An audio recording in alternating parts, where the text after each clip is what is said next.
Isa pong mapagpalang panonood sa inyong lahat, mga ginigiliw na mga kaibigan at mga kapatid.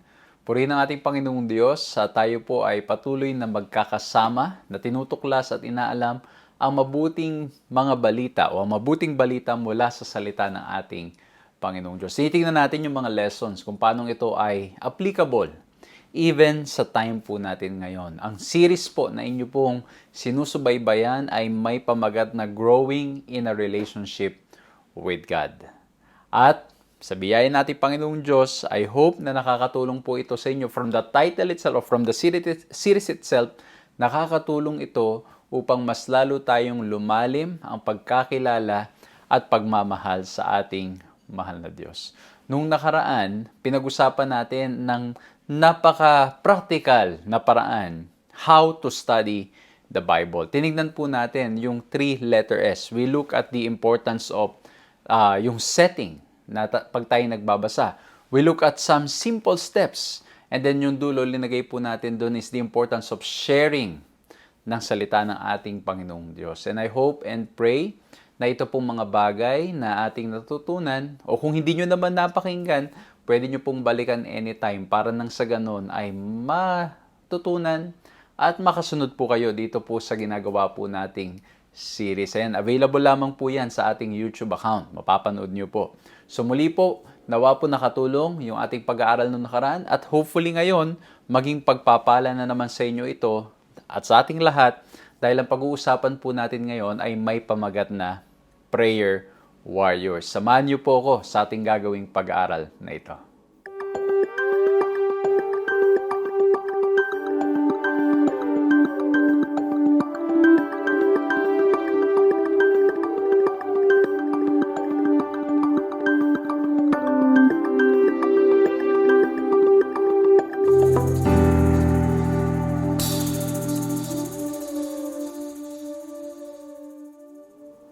Ako po si Pastor John Alexis Mercado at patuloy po kayong sumusubaybay sa paglilingkod na ipinagkakalob po sa inyo ng 3 Points Ministries at napapanood din ito sa Hope Channel.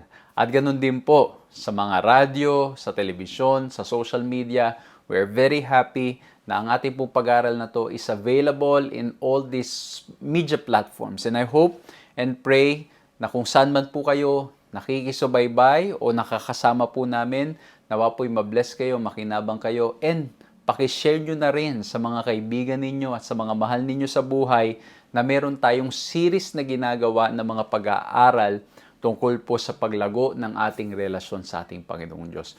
Gusto ko rin pong kunin ang pagkakataon na ito upang magpasalamat sa lahat ng mga kaibigan, sa lahat ng mga kapatid, sa lahat ng mga taga-subaybay na patuloy po nananalangin at patuloy na sinusuportahan ng ating mga ministries. And by God's grace, hindi lamang itong online ministry ang tuloy-tuloy nating nagagawa, kundi maging ang mga pag-ikot at pagpunta po natin sa iba't ibang mga lugar. Of course, we praise the Lord for Adventist World Radio. And most especially to the church members, maraming salamat po, lalo po dun sa mga kapatid, mga kaibigan, na nagbubukas ng kanilang mga tahanan upang nang sa ganun makatuloy po ang inyong lingkod, makadalaw po sa mga churches. And we praise the Lord for all the churches we visited in ito pong mga past weeks. Gusto ko rin pong pasalamatan natin Panginoong Diyos sa pag-iingat at paggabay niya kung saan man po tayo pinapapunta. Kaya nga po, we are always ready to say, I will go kung saan man po merong pagkakataon na makapaglingkod. So muli po maraming salamat. Purihin ang ating Panginoong Diyos at nawa po'y patuloy pa kayong pagpalain, ingatan, samahan, gabayan at ipagkalob ng ating Panginoong Diyos ang siksik-liglig at umaapon na pagpapala sa inyo upang nang sa ganun ay patuloy po kayong makatulong sa gawain at patuloy na gamitin kayo ng ating Panginoong Diyos sa pagpapalaganap ng Kanyang pangalan sa buong mundo. So muli po maraming salamat at ngayon po simulan po natin ang pag-aaral na ito sa pamagitan po ng isang panalangin. Let's bow our heads and let's pray. Ama po naming Diyos, dakil at makapangyarihan sa lahat. Maraming salamat po at ngayon po ay narito po kaming muli na mag-aaral ng inyong mga salita. Tunay pong napakasarap pag-aralan ng inyong mga salita. Lalo na po't nakikita namin na mga bagay na aming natututunan dito, it's applicable even in our time today. Lord, tulungan niyo po kami na maunawa nito, maitanim sa aming puso't isipan at lalong higit bigyan kami ng lakas upang masagawa po mga bagay nito. Hindi po namin kaya sa aming mga sarili, ngunit salamat po na kayo po ay laging nariyan, nagagabay, papatnubay at tutulungan kami sa lahat ng pagkakataon at sa lahat ng mga pinagdadaanan namin sa buhay. Maraming salamat po sa pangalan namin, Panginoong Hesus. Amen. Amen.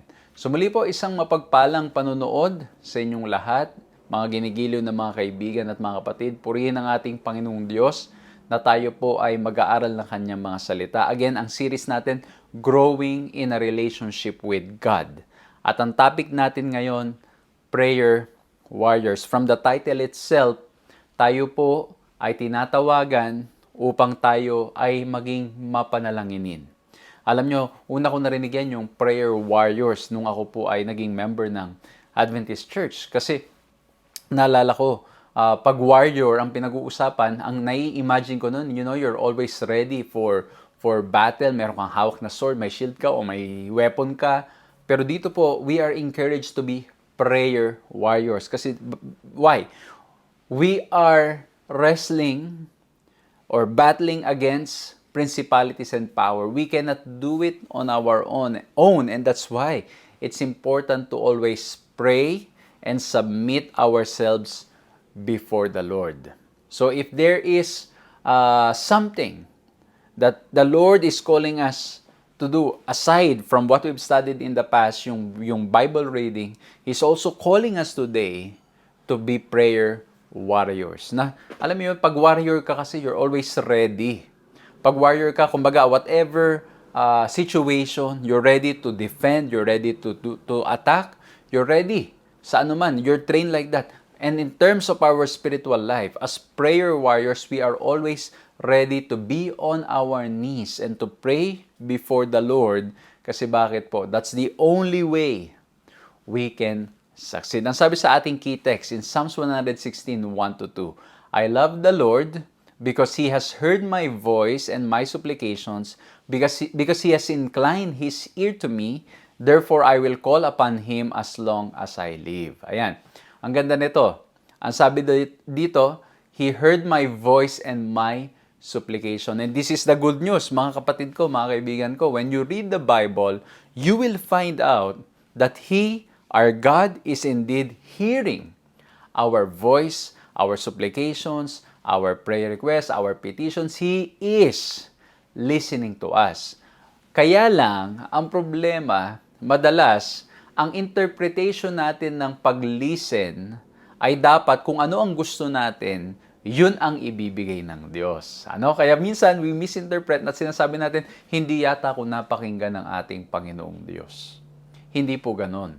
Kasi, nangangahulugan, dito po sa ating pinag-aaralan ngayon, He hears our voice, He hears our prayers, and it doesn't mean if the answer to our prayers is not favorable to us, it doesn't mean that He did not hear us.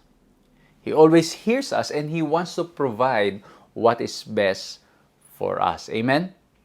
Kaya naman, dito po sa pag-uusapan natin ngayon, as prayer warriors, mahalaga po na maunawaan natin na ang Diyos laging nakikinig. Pero, hindi all the time kung anong gusto natin, yun ang ipagkakaloob ng Diyos. Ipagkakaloob niya yung the best. Kung nakasunod po kayo sa aking social media account, I've been sharing some short videos and at the same time, hindi lang short videos, pati mga stories of testimonies. And I shared one testimony about, one trip. Nakala ko it's the end. Wala nang pag-asa. But later on, the Lord showed that his no was indeed, he was preparing for a better yes. Or possible that I was not ready at that time. And that's why he said, no, I won't allow you to go. Pero ang point, mga kapatid, He hears our prayers. That's why when we pray as prayer warriors, we need to open our hearts. So yung sabi ni Ellen White sa Steps to Christ, page 93, prayer is the opening of the heart to God as a friend. So sa ating pananalangin, dapat ay buong puso na naikikwento natin, na ilalabas natin yung ating nararamdaman, yung ating iniisip, yung mga plano natin sa buhay, sa prayer, Kasi minsan we've given prayer a connotation or an image that you always just need to be formal when you talk to God. Of course, ito ulitin ko pagdating sa congregational prayer, of course, you need to follow some formality in a sense, Kasi bakit? Hindi naman pwedeng basta-basta na lang kung anong sabihin mo sa prayer in congregation. Kasi nga po, it's a public prayer wherein you're encouraging others, you're praying, you're leading the prayer in behalf of all those who are attending. But in your personal prayer, kailangan po, mga kapatid ko, mga kaibigan ko, yung ating pagbubukas sa ating kaibigan, pag-open up sa ating mga kaibigan is the same kind of opening na kaya nating gawin o pag-open up sa ating Panginoong Diyos. 'Di ba pag may kaibigan tayo, anong klaseng sharing ang nangyayari? Napakadami. Hindi lang napakadami. Talagang you're pouring your heart to your friend, to your best friend. Yung deepest pain mo na hindi mo basta nilalabas kani-kanino, yung mga experiences mo, yung problems mo, you are able to open up. Ako, may mga ilan akong mga kaibigan na talagang I pour my heart to them. I really share my burdens, and they pray for me. They tell me what's wrong. They tell me how to go about things. So, ang point, ganun din sa ating Panginoong Diyos. If we are able to do that to our friend, dapat ay magawa rin natin sa ating Panginoong Diyos. Yung masabi mo yung pain mo, masabi mo yung joys mo, masabi mo yung mga pinagdadaanan mo. Kaya po, napakahalaga that as prayer warriors, nauunawaan natin that in prayer, we can open up these things. And so as usual, I'd like to summarize this lesson into 3 points. Nawa po maging madaling paraan para maalala, maunawaan at ma-share natin sa mga kaibigan natin at sa mga mahal natin sa buhay. Kung meron po kayong ibang napulot na leksyon mula po dito sa ating pag-aaralan ngayon, I want to Praise the Lord for that, and you can share your reflections sa comment box sa mga nanonood po sa social media. Sa nanonood sa television, nakikinig sa radyo, pwede nyo pong isulat upang nang sa ganon, yung mga natutunan po ninyo, pwede nyong ibahagi sa mga kaibigan, mga kapatid, especially kapag may topic na ang pinag-uusapan ay ito. Okay? And then again, I invite you to go back to the Word of God, go back to the Bible. Huwag po kayong magsettle lamang dito sa mga natututunan natin. Spend time with the Lord. Yung personal time nyo with the Lord, do not miss it. Okay? So the first letter P, when we talk about yung mga prayer warriors, and of course, we are being called to be prayer warriors, let's look at the word perseverance. Okay? Kasi bakit? Yung mga prayer warriors, yung mga anak ng Diyos, they need to persevere in prayer. Kasi bakit? Madalas, may mga pangyayari sa buhay natin, mga negative na sitwasyon, o kaya naman kapaguran dahil sa trabaho, kapaguran dahil sa pag-aaral, that at times, nagiging dahilan upang tayo ay hindi makapanalangin. And that's why we are called to persevere. That's why we need to look at the perseverance of the prayer warriors. Kasi, mahalaga po ito kasi sa mga panahon na tayo'y lugmok, bagsak, may mga problema, may mga pinagdadaanan at pagod, we need to persevere in prayer. At magandang pag-usapan natin na tignan natin yung ilang mga karakter sa Bible. Let's look at, marami tayong pwedeng bigyang pansin. Pero dito po sa ating lesson, we will only look at few characters. Una natin tignan si Daniel.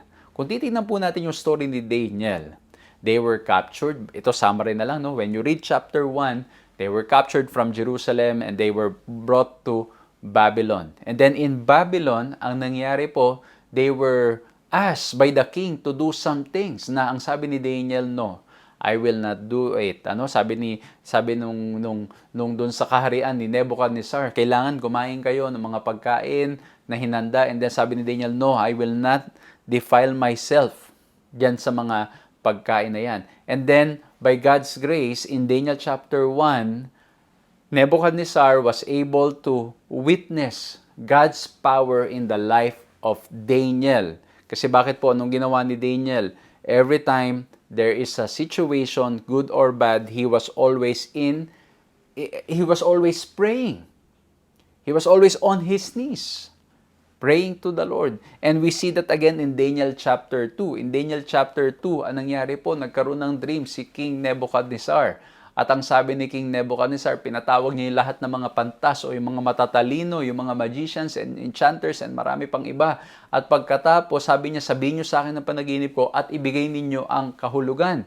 At walang kahit isa na makapagpaliwanag, walang kahit isa na makapagsabi kung anong panaginip. At ang sabi ni Nebuchadnezzar, patayin silang lahat. But Daniel requested na siya po ay bigyan ng panahon upang makapanalangin. And when you read Daniel 2:17 to 18, he encouraged his friends to also come before the throne of God's grace. Ang sabi ganito, then Daniel went to his house, made the matter known to Hananiah, Mishael, and Azariah, his companions, and told them to seek mercy from God of heaven concerning this mystery, so that Daniel and his companions may not be destroyed with the rest of the wise men of Babylon. Ayan na. So, anong nangyari po? Anong ginawa ni Daniel? In the face of persecution, in the face of death, in the face of a calamity, in the face of difficulties, he encouraged others to seek the mercy of God through prayer. Ano po? So, ibig sabihin, Daniel doing this, makikita po natin later on that it is not just because of the trial that they are experiencing. Kasi minsan po, yung trial, nagiging trigger para manalangin. Pero dito po si Daniel, even before the trial, we established that in Daniel chapter 1, that he was already a prayerful man.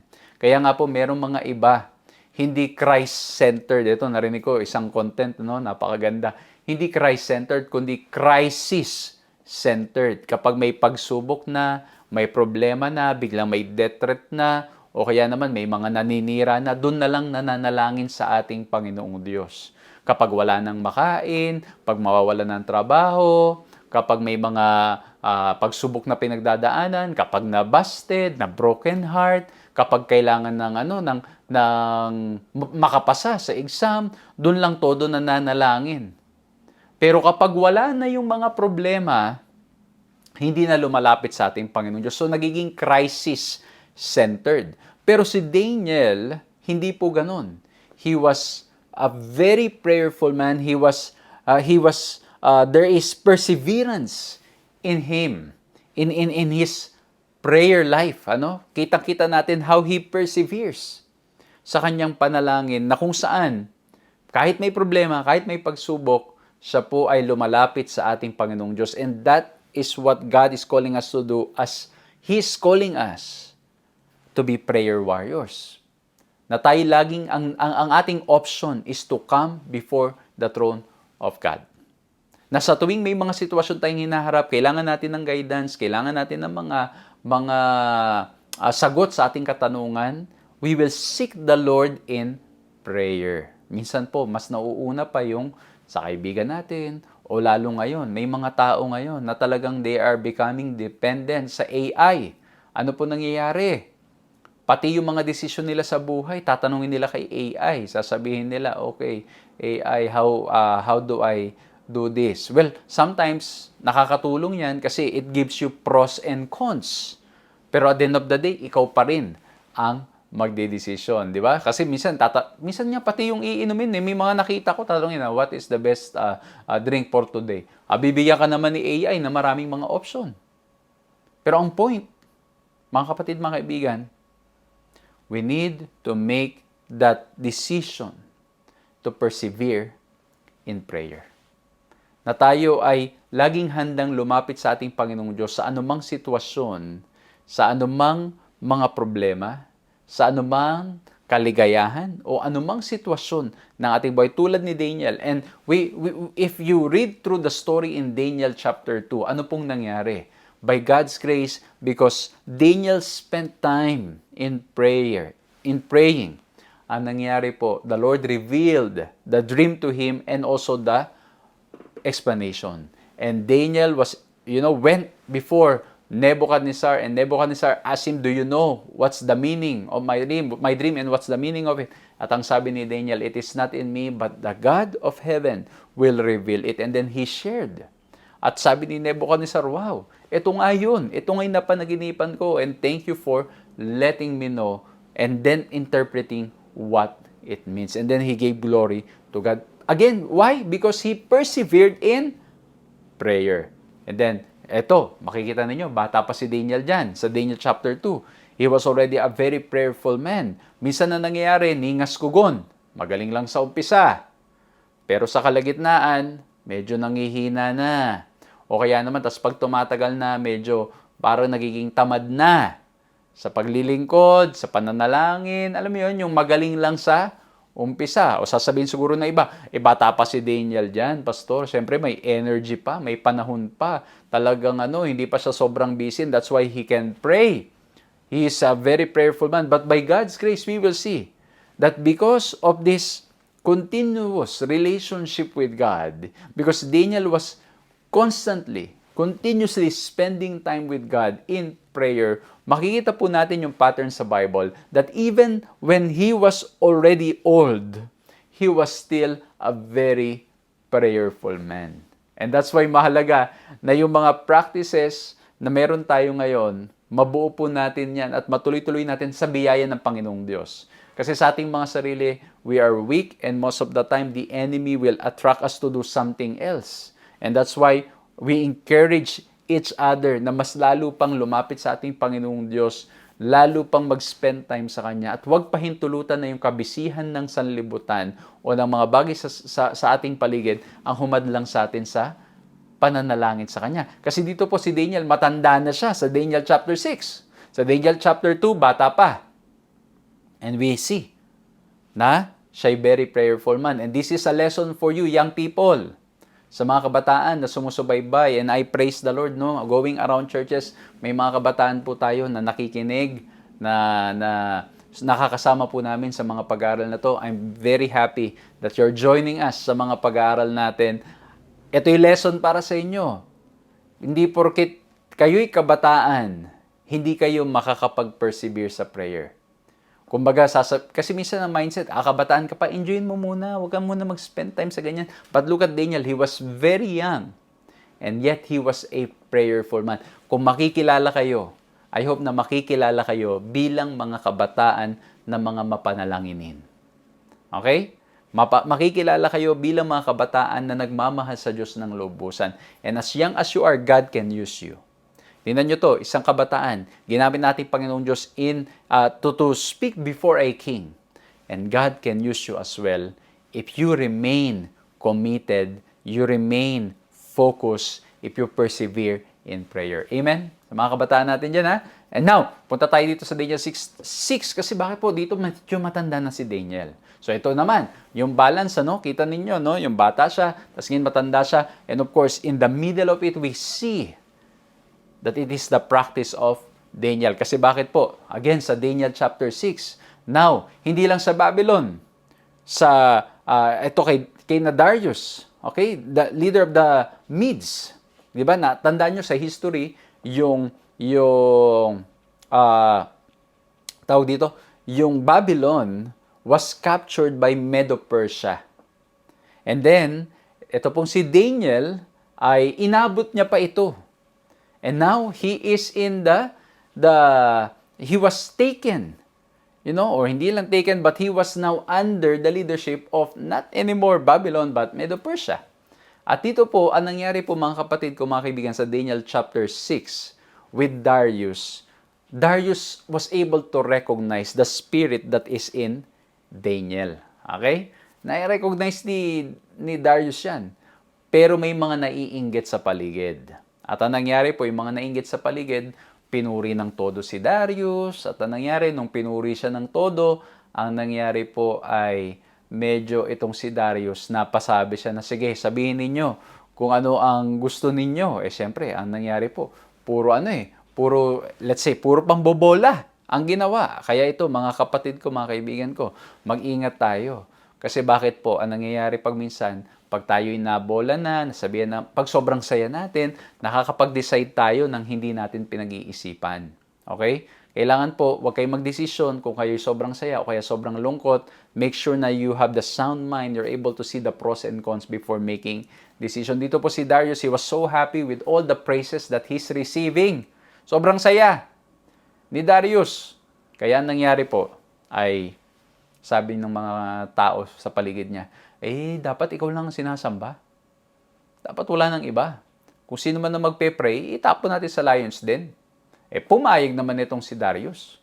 At pagkatapos, si Daniel po, when he learned about the document, na meron ng gano'n, na hindi pwedeng manalangin sa iba, kundi dapat kay Darius lang. Ang sabi po sa 6:10, Daniel 6:10, when Daniel knew that the document had been signed, he went to his house, where he had windows in his upper chamber open towards Jerusalem. He got down on his knees 3 times a day and prayed and gave thanks before his God as he had done previously. Gusto ko yung term na as he had done previously. Ibig sabihin, he was not triggered by the problem, triggered by the persecution, by the document. He was already doing it. He was praying 3 times a day with open windows, and he did not change that. Yung ginawa ni Daniel is just the normal thing na kanyang ginagawa in his daily life to come before the throne of grace. And we see in the life of Daniel what it means to persevere in prayer. And we know the story. At sa mga hindi po nakakalam, ang nangyari po sa kwento, ito pong si Daniel was thrown into the lion's den. Pero ayaw ni Darius sana. Kaya makikita nyo, mababasa nyo sa kwento, later on, Darius checked on him, and by God's grace, Daniel was saved from the lions. By God's grace. Makikita po ninyo. I'm sharing this story with you because young, and now he's old, and still he was very prayerful, effective, and his influence ay grabe po mga kapatid, mga kaibigan. It reached even not just Babylon, but even Darius. And so, I pray that we will persevere in prayer. And then, meron pang isang character that we want to look into, no? Yan, medyo haba nung discussion natin kay Daniel. But I hope na-encourage po kayo na hindi reason na kayo'y bata, hindi reason na kayo'y matanda na.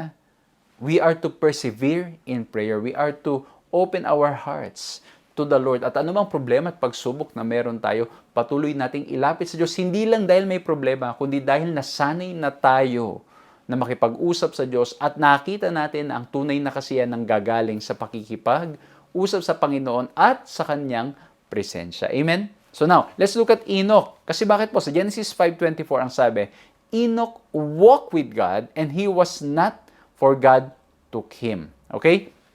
Ito pong si Enoch was taken by God because he walked with God. At pag sinabi pong walk, ay ibig sabihin yung lifestyle niya, yung kanyang buhay ay sumasang-ayon sa kalooban nating Panginoong Diyos. We don't have the complete details of the life of Enoch, but the term na ginamit na Enoch walk with God, I think we can safely assume that it means that he was spending time. Part of that is he's really spending time with God.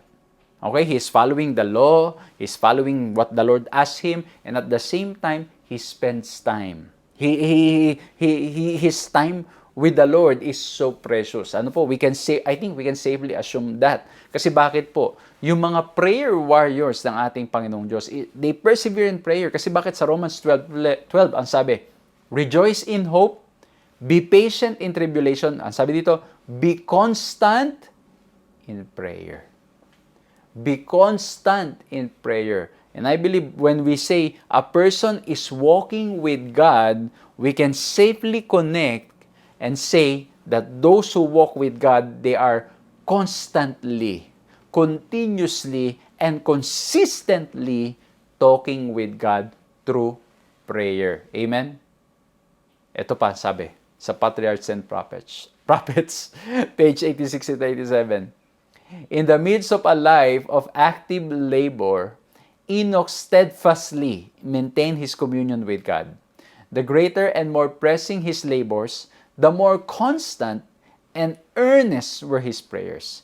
After remaining for a time among the people, laboring to benefit them by instruction and example, he would withdraw to spend a season in solitude, hungering and thirsting for that divine knowledge which God alone can impart. Communing thus with God, Enoch came more and more to reflect the divine image. Even the ungodly beheld with awe the impress of heaven upon his countenance. Ayan, ano? So, but again, when the Bible says, walk with God, we can safely say, this means that the person is spending time with the Lord. Nananalangin, nakikipag-usap sa ating Panginoong Diyos. And he was, again, kung babasahin natin mga kapatid ko, nagpapakita lamang. Tandaan nyo, when Enoch was on earth, nandun na yung presence ng sin. And still, it was not an excuse not to have a prayerful life. It was not an excuse not to be able to walk with God. And so, number one, as we are called to be prayer warriors, I hope that we will examine, we will evaluate our perseverance in prayer. Kasi baka mamaya, crisis-centered tayo. Kasi baka mamaya, nananalangin lang tayo kapag merong problema. Kasi baka mamaya, nagpe-pray lang tayo pag may mga sitwasyon na mga mabibigat. Baka mamaya, nagpe-pray lang tayo kapag medyo yung sitwasyon ay medyo, alam niyo, medyo mahirap. I hope na ang prayer natin is not triggered by problems, but it is because we love the Lord and we want to spend time with Him. Amen? Okay? So yan yung first point natin. Now, the second point, as we look at this topic, yung prayer warriors, we look at the perseverance of the prayer warriors. Now, let's look at the posture of the prayer warriors. Pastor, ano ba ang tamang paraan ng pananalangin Kailangan ba laging naka-kneel down lamang? Or meron pa bang iba na paraan? Is it disrespectful when I pray na nakaupo, na ako ay magpe-pray ng nakatayo? Well, mga kapatid, kung titingnan natin, when we go to a congregational prayer o congregational service sa church, you are at times asked to pray standing, kneeling, or sitting down. So there's nothing wrong with that. But dito po, gusto nating pag-usapan, kasi mahalaga to. Kasi minsan, meron tayong mindset na thinking na meron lang tamang posture when it comes to prayer. Especially the posture of the body. Okay? Pero gusto po nating idiin sa ating pag-aaral na to that it's not just about the posture of the body, but mostly the position of the heart. Ano ibig sabihin the position of the heart? Kasi you can be kneeling down in prayer, you could be prostrating in prayer, but your heart is far from the Lord. But your heart is proud. Kung ganun ang nangyayari sa atin, even if we use the kneeling position or prostrating, yung nagpo-prostrate sa panalangin, mga kapatid, it is of no avail or value. So, kailangan it's both, the position of the heart, especially, and then yung position of the body will follow. Kasi bakit po? Again, dito po sa titingnan natin, sa pag-uusapan natin, maaari kang manalangin sa iba't ibang mga posisyon. But as you come to recognize who God is, you want to humble yourself before Him, and yung most humbling way that you can pray, you want to express your prayer. Your bodily gesture, your posture will show that you're humbling yourself before the Lord. Amen? So ito po, basahin muna natin to. Kasi you can stand in your prayer. Ito, standing in prayer was a common practice in Bible times. You can read that in 2 Chronicles 25:6, verse 13, 1 Samuel 1:26, Job 30:20, Luke 18:11 and 13. Okay, so there's no problem in standing. The Bible also shares examples of people who sat when they prayed. 2 Samuel 7:18. May mga nakaupo sa pananalangin. Others prostrated themselves before God with their face on the earth, although this posture was less commonly associated with prayer, but rather submission before a superior in 1 Kings 1:47 and Mark 14:35.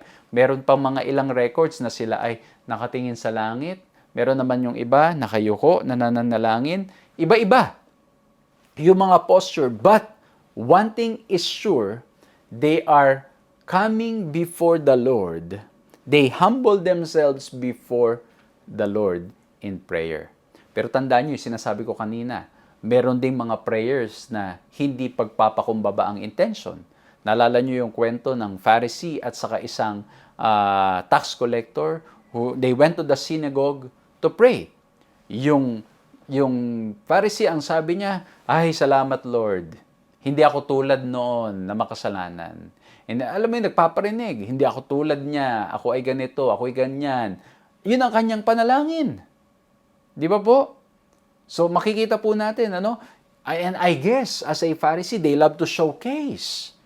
They love to show off. So mangyari, palagay ko, he was not just kneeling down. Maybe he was prostrating himself. Pinapakita niya talagang nananalangin siya. Di ba? Meron pa nga sa New Testament, sabi pa ni Jesus Christ, when they pray in public places pa, dinidisfigure nila yung place nila para ma-recognize that they are fasting or they are praying.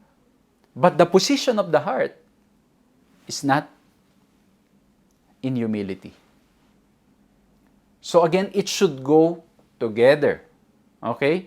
You can be in the right bodily posture, body posture in prayer, but not have the right heart. But when you have the right heart, the right posture of the heart in prayer, your body will follow. Yung posture ng body mo will follow. Okay? So, mahalaga po yan na maintindihan natin. And again, mga kapatid, kung ano yung position. Of course, iba-iba tayo. may mga nanonood, well, tayo, mga Pilipino, pero may mga iba't ibang mga kultura, may mga iba't ibang pamamaraan, where they show their humility. You want to express and come before the Lord using that position, bodily position or posture in prayer. Kasi bakit? When your heart is right with the Lord, yung humility, you also want to express that in your life, in your actions. Okay? Kaya nga po, dito po, again, kaya lagi ko po sinasabi, it is not just the position of the body that matters when we pray. It is the position of the heart. Kasi when your heart is right with the Lord, your body posture will follow. And again, we are encouraged to pray without ceasing. Manalangin tayong walang tigil. Okay? So ulitin ko po sa public congregational prayer, there are times you are called to stand up, to kneel down, to sit down in prayer. Again, because it's a congregational prayer, you go with the flow. Of course, dun sa mga they are not able to kneel down because of some issues, physical issues, of course, they will sit down and they will use the best bodily posture that they can in prayer. But in your personal time with the Lord, yung personal moments mo with the Lord, when your heart is right with the Lord, you also express in the best body position or posture yung iyong pananalangin. And that's why sa banal na kasulatan po, when you look at the Bible, it was always, or most of the time, kneeling down. Okay? Yung kneeling down really shows that you humble yourself before the Lord. But again, we're not here to judge. Kasi bakit po? Again, yung iba hindi na makaluhod eh.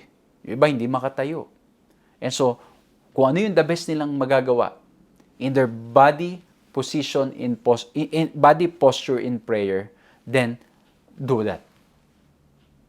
Pero sa atin po, who's still able to really kneel down, pray, the best na mapapakita natin yung pagpapakumbaba sa ating Panginoong Diyos, the body posture will follow. Amen? So again, ulitin ko po, it's not just the position of the body, but the position of the heart. Kasi pwedeng tama yung body posture, yung kilos, pero ang puso, mali sa ating Panginoong Diyos. Huwag nawa sanang mangyari sa atin. I hope na it will always be the balance of both. And of course, I hope na as we are growing in our relationship with God, yung puso natin is always right with Him. So pray without ceasing. Kaya yung iba pag minsan, pag take mo literally, na sabi nila, dapat pastor, lagi lang naka-kneel down. Paano yan? Pray without ceasing. O di ibig sabihin, maglalakad ka rin na nakaluhod. Pag pray without ceasing, ibig sabihin, like you're breathing wherever you go. So when you're walking, you pray. When you're playing, you pray. When you're driving, you pray. Okay? So you pray all the time. You talk to God. You open your heart. You open kung ano yung mga sitwasyon, you open kung ano yung mga nararamdaman, i-open mo ang puso mo sa ating mahal na Diyos. So again, we look at number 1, the perseverance of the prayer warriors. We look now at the posture of the prayer warriors. And now, we will proceed to our last and third point. Ano po yon? Now, we will look at the petition of the prayer warriors. Okay? Pag sinabi nating petition, it's yung request. Ano ang request ng mga prayer warriors ng ating Panginoong Diyos at ano ang nais ng ating Panginoong Diyos sa atin? So, kanina, tinignan natin si Daniel at si Enoch when it comes to perseverance, and then we look at some passages in the Bible about the posture and how the Lord is calling us to pray without ceasing. Ngayon, ang titignan natin, yung petition ng mga prayer warriors. At ang gusto nating bigyang pansin dito ay walang iba kundi si Moses. And we want to establish yung intercession. How Moses intercede for people. Pag tinignan po natin ang buhay ni Moses, we can see na si Moses ay tunay na ginamit ng ating Panginoong Diyos. One of the best figure of loyalty, love, commitment, and communication with God. Kasi bakit po? Pag titignan niyo po yung kuwento ni Moses, yung story ni Moses, when you read the book of Exodus and Deuteronomy, makikita po ninyo that he loves to be in the presence of God. Madalas makikita niyo yung siya ay nasa mountain moments with God. You know, he's talking with the Lord, nakikipag-usap siya sa ating Panginoong Diyos. You know, and then yung tent niya is also very close to the sanctuary so that, you know, he really wants to spend time. Meron pa siyang lugar na kung saan ay talagang doon he sits down and pray and talk to God. Pero makikita rin po natin, there were moments that he was also failing and falling as a human being.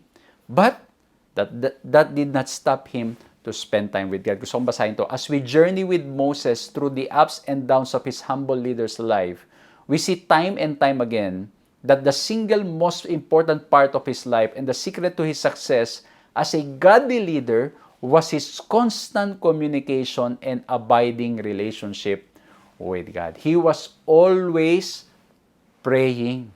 Lagi siyang lumalapit sa ating Panginoong Diyos. Lagi siyang nagpe-pray. He wants to spend time with God. And in his prayer, ito po, kaya po yung last point natin, the petition of the prayer warriors, he was not only praying for himself, but he was praying for others. There was there were some written record of his prayer for his family members. Ito, on 2 occasions, Moses intercedes for family members. Nagpray siya for Aaron. Kasi bakit ano po nangyari? He prayed for Aaron for deliverance in Exodus 32, 1-14, and 31-34, and Deuteronomy 9-20. It was mentioned. Kasi bakit po? Ang nangyari po, si Aaron, nagipang leader na, di ba, binigay yung 10 Commandments, and after that, bago ibigay yung 10 Commandments, nangyari, at binigay na nga sa Exodus 20, and then Moses went to the mountains. Ang ginawa nila, ito na, si Aaron nadala, nag-worship sila ng golden calf. And then, the Lord prayed for Aaron. Kasi bakit nga po, you know, yung pagbabasa niyo sa Deuteronomy 9-20, he was supposed to be destroyed because of his action. Pero ang nangyari po, Moses intercede for Aaron. And then, meron pang isang pagkakataon na si Miriam.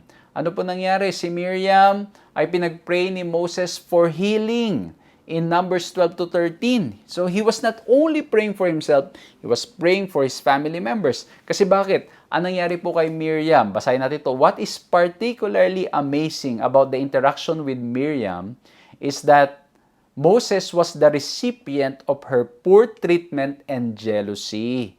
He could easily have stood back and let God deliver the punishment Miriam and Aaron deserved. Instead, he was quick to forgive and intercede for his sister's healing. What a powerful reflection of God's forgiving grace for sinners is seen here in the actions of Moses. Kasi bakit po? Ang nangyari kay Miriam ay sa halip na suportahan niya, nainggit po siya. At ang nangyari po yung poor na pagtrato niya sa kanyang kapatid na si Moses. And yet, Moses intercede for her. Nasabi na niya kay Lord, Lord, please heal her.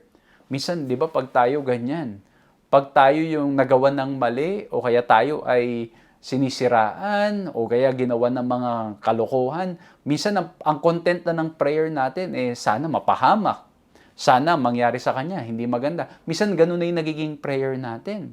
O kaya naman pag may nangyari, sasabihin pa natin kaagad, yan ang bagay sa kanya kasi ganito, ganyan. Ang dami nating, di ba, pag napapangunahan ka ng galit at sama ng loob. Pero in Moses, we see an example of how prayer warriors should intercede. That our petition should not just be for ourselves and not because of the emotions that we're feeling, but yung petition natin should be for the good of others. Even for those people who persecutes us and who harms us. Kailangan ganun ang ating mga panalangin. Kasi pwedeng sabihin sana nga ni Moses nga naman, ayan, bagay sa'yo yan. Di ba pwede ka lang sabihin ni Moses, bagay sa'yo yan kasi inggit-inggit ka eh.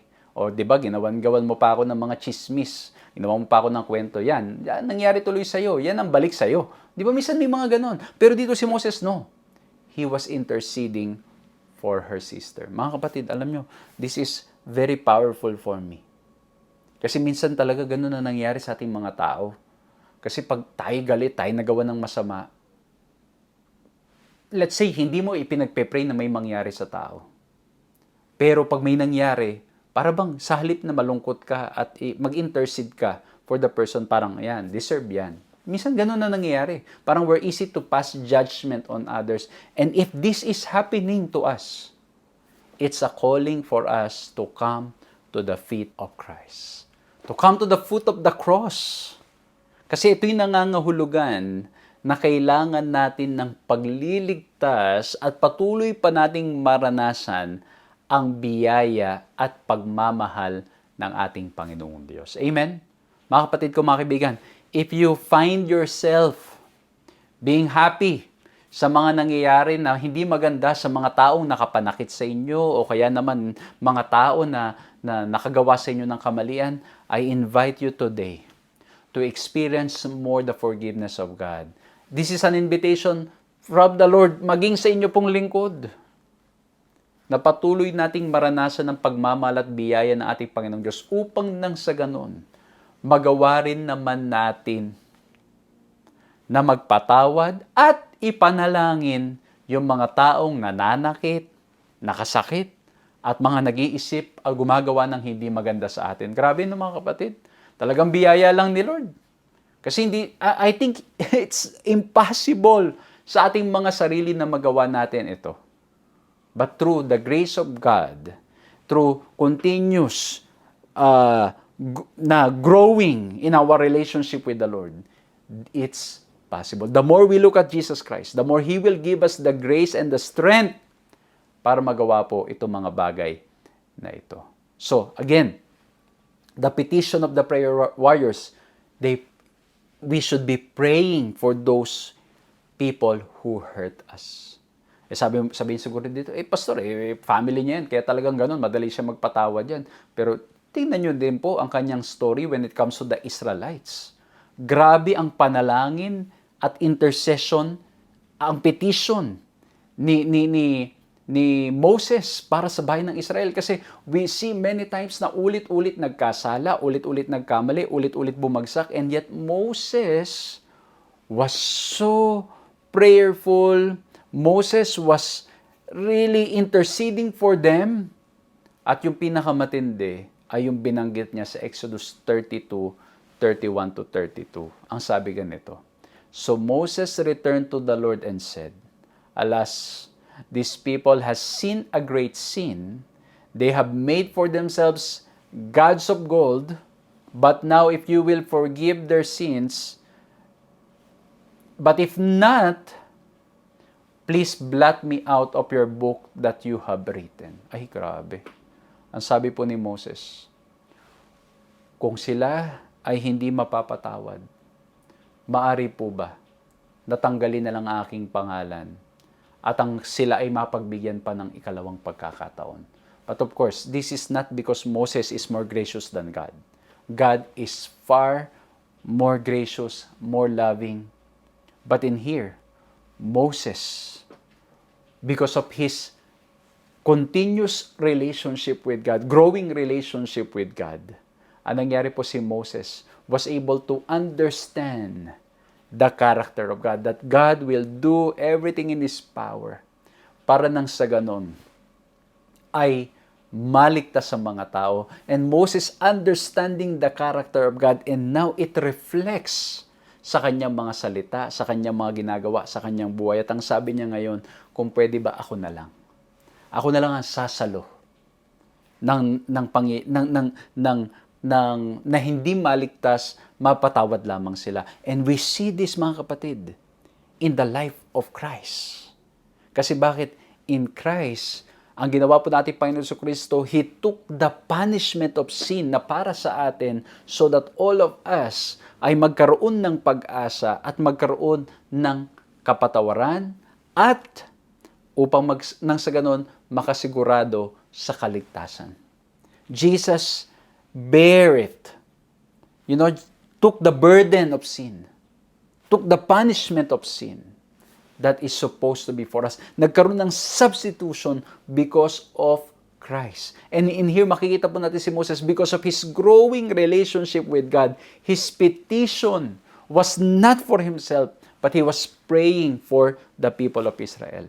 Kaya po dito makikita po natin, Moses knew and loved God, and he recognized his character. He remained bold and faithful, trusting God through hardships. He reminded God of covenant promises and recalls God's past faithfulness. Na ang Diyos ay tapat mula doon. And then he accepted God's answers, yes or no, and modeled persistent prayer. He was always coming to Christ, always praying. Mga kapatid, the petition of prayer warriors, ang request natin will not always be just for ourselves. Ang mga panalangin natin will also be for other people. Especially those who hurt us. Especially yung mga tao na they are not clear of what's happening. They are not clear of they don't understand.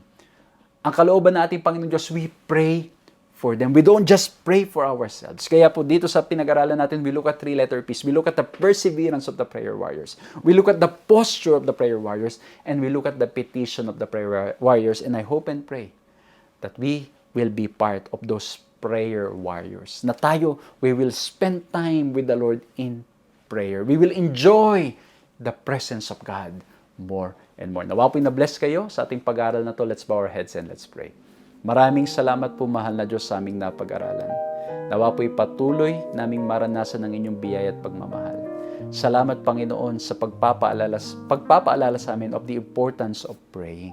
Lord, help us to enjoy our time with you. Help us, Lord, na bigyan po ng panahon at wag po kaming maging abala sa mga bagay ng sanlibutan, sa mga bagay po dito sa mundo.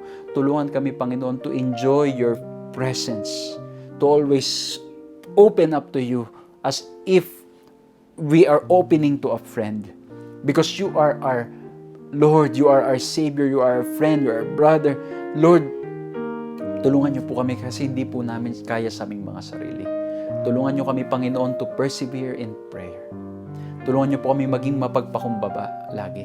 At tulungan niyo kami, Panginoon, to also pray for other people, especially to those people who hurt us.